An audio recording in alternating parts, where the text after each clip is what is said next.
दिन पहले एरोड्रम थाना क्षेत्र में रहने वाले युवक की पुलिस एसआई से प्रताड़ना के बाद आत्महत्या के बाद कार्रवाई नहीं होने के चलते परिजनों ने कमिश्नर कार्यालय पर दिया ज्ञापन। पुलिस पर दबाव बनाने व परिजनों को बयान के नाम पर प्रताड़ना का लगाया आरोप।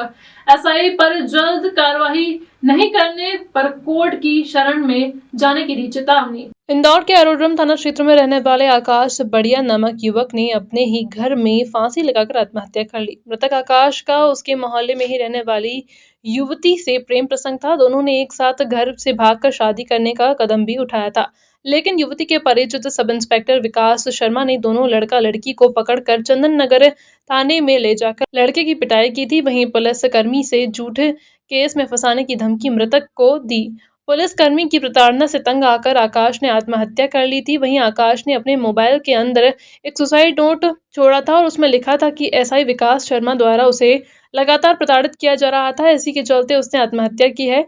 युवक की मौत के 3 दिन बीत जाने के बाद भी पुलिस द्वारा ऐसे विकास शर्मा पर किसी तरह की कार्रवाई नहीं की गई, जिसको लेकर परिजन वकील के साथ इंदौर पुलिस कमिश्नर कार्यालय पहुंची और अधिकारियों को एसआई विकास शर्मा पर कार्रवाई करने के लिए ज्ञापन सौंपा। ज्ञापन के माध्यम से परिजनों ने मांग की है कि एसआई विकास शर्मा लगातार आकाश को प्रताड़ित कर रहा था, जिसके चलते उसने आत्महत्या की। पुलिस द्वारा अभी तक एसआई के ऊपर किसी भी तरह की कार्रवाई नहीं की गई है। में उल्टा पुलिस परिजनों को और बयान लेने के नाम पर प्रताड़ित कर रही है। अगर पुलिस द्वारा एसआई के ऊपर जल्द से जल्द कार्रवाई नहीं की जाती है तो परिजनों ने चेतावनी दी है कि वह न्यायालय की शरण में जाएंगे और एसआई को सजा दिलाएंगे। तो आगामी दिनों में गृह मंत्री नरोत्तम मिश्रा जी से गुहार लगाएंगे आप?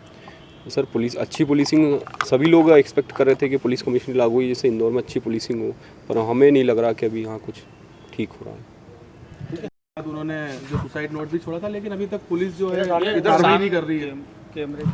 सर, पुलिस जो घटना से जुड़े हुए जो लोग हैं वो पुलिसकर्मी है खुद ही, वो जो कि काफ़ी समय से इंदौर में पोस्टेड है, तो ये मुख्य कारण हो सकता है। क्या कहेंगे, आज आप एडवोकेट के साथ मिले हैं, आप कोर्ट की न्यायालय की शरण लेंगे? देखिए, अगर हमें न्याय नहीं मिलेगा, हमें स्वतंत्र निष्पक्ष जांच नहीं मिलेगी, तो हम बिल्कुल न्यायालय की शरण में जाएंगे। मेरा नाम विकास बढ़िया, मैं आकाश का भाई हूँ जो मृतक है। जी बताएं किस तरह से। जी देखिए, जैसा कि आप सब जानते हैं कि 2-3 दिन पहले एक आकाश शर्मा का यंग स्टूडेंट जिसकी उम्र 21 साल थी, आकाश बढ़िया जिसकी उम्र 21 साल थी, उसने सुसाइड कर लिया। और सुसाइड करने का रीज़न पुलिस प्रताड़ना रहा है। मैं आपको एक बहुत ही इंपॉर्टेंट दस्तावेज यहाँ दिखाना चाहूँगा। ये आकाश का जिसने सुसाइड किया बच्चे ने, उसके मोबाइल का स्क्रीनशॉट है। ये उनके परिवार वालों को मिला और इसमें आप देखेंगे कि sub inspector Vikas Sharma and TI of Chandan Nagar थाना, ये दो लोग मेरी मौत के ज़िम्मेदार हैं। ये साफ साफ ये बात यहाँ पे कह रहा है, लेकिन इसके बावजूद भी अभी तक कोई एफआईआर रजिस्टर नहीं हुई और कई पुलिस ऑफिसर्स इनको बिना कुछ लिखित आदेश दिए थाने बुला रहे हैं, इनका स्टेटमेंट रिकॉर्ड करा रहे हैं। दूसरी सबसे शॉकिंग चीज़ थी, जिस फांसी के फंदे से और चादर से उसने फांसी लगाई है, उसको भी वहाँ से इन्वेस्टिगेशन एजेंसी ने सीज़ नहीं किया, जब्त नहीं किया, क्योंकि वो केस प्रॉपर्टी थी, करना चाहिए था। 3-4 दिन बाद फिर इनके फैमिली मेम्बर को फ़ोन किया कि वो आप हटा के फेंक दो। इन्होंने जब बोला सर वो तो केस प्रॉपर्टी है, तब फिर वो पुलिस इनके घर आई और इन्हीं से बोला कि इसको फंदे को खोलो। तो मेरा आपसे आप सबके माध्यम से पूरे इंदौर वासियों को और मध्य प्रदेश वासियों को ये बताना चाहता हूँ कि एक दलित परिवार से, जो कि शेड्यूल कास्ट परिवार से आता है, उसके लड़के को इतना टॉर्चर किया, उसने सुसाइड कर लिया और अभी तक इंदौर पुलिस ने इसमें एफआईआर रजिस्टर नहीं करी। ये बहुत ही ज़्यादा शर्मनाक चीज़ है। आपने जब ज्ञापन सौंपा तो क्या कहा?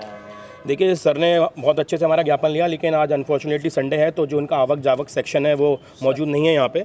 और रिसीविंग मुझे लगता है कल कह रहे हैं, कल कमिश्नर साहब भी रहेंगे, कल रिसीविंग मिल जाएगी। और उन्होंने आश्वासन दिया है कि जल्द से जल्द इसमें फेयर इन्वेस्टिगेशन होगी और जो भी अपराधी हैं उनको सलाखों के पीछे पहुँचाया जाएगा। क्या लगता है कि एसआई द्वारा प्रताड़ित किया जा रहा था, जो आपके पास उन्हें मोबाइल में स्क्रीनशॉट भी है, लेकिन अभी तक उस पर सस्पेंड करने की कार्रवाई भी पुलिस प्रशासन ने की है, जबकि इंदौर के अंदर पुलिस कमिश्नरी लागू हो चुकी है? देखिए, मुझे लगता है कि पुलिस कमिश्नरी सिस्टम फेल हो चुका है मध्य प्रदेश में, और जिस तरीके से काम करना चाहिए था कमिश्नर प्रणाली लागू होने के बाद उस तरह से काम नहीं हो पा रहा है। और अगर हमें यहाँ से न्याय नहीं मिलेगा तो हम सुप्रीम कोर्ट की शरण लेंगे। सुप्रीम कोर्ट की कई गाइडलाइंस हैं कि इस तरह के केसेस में जब तक पुलिस ऑफिसर उसी थाने में पदस्थ रहेंगे तो फेयर इन्वेस्टिगेशन नहीं हो सकता है। तो इनका सस्पेंशन में जाना बहुत ज़रूरी है। जब तक ये ऑफिसर सस्पेंड नहीं होंगे, इनके कॉल रिकॉर्ड्स, इनके फ़ोन रिकॉर्ड्स प्रिजर्व नहीं किए जाएंगे, क्योंकि इनको कौन से सीनियर ऑफिसर इनको बचा रहे हैं, कौन से सीनियर ऑफिसर इनको प्रोटेक्ट कर रहे हैं, ये जानना भी बहुत ज़रूरी है।